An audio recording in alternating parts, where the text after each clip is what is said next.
how to reset your Instagram Explorer page. In this video, I'm going to show you how to reset your algorithm on Instagram so that you get a completely reset Explorer page within the Instagram app on your iPhone or Android phone. And if this video helps you, please consider giving it a like and also subscribe to my channel because that really helps me out.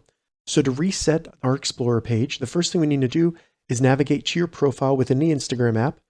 Then once you're on your profile, select the three lines in the top right of the app to open up the settings.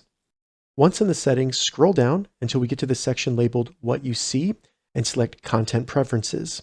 Now, if you don't see these menus available, check the description because I have a tutorial going over how to get the latest version of Instagram on your iPhone or Android phone because this is a brand new feature from Instagram. So once we get into Content Preferences, select Reset Suggested Content at the bottom. You can read through what that means and then select Next. From here, select Reset Suggested Content at the bottom, and then confirm you want to reset suggested content on your Instagram account by selecting Reset Suggested Content. Give it a second, and then when it brings you back to the homepage on Instagram, you will have now reset your Instagram Explorer page. If this video helps you, give it a thumbs up, and please consider subscribing to my channel.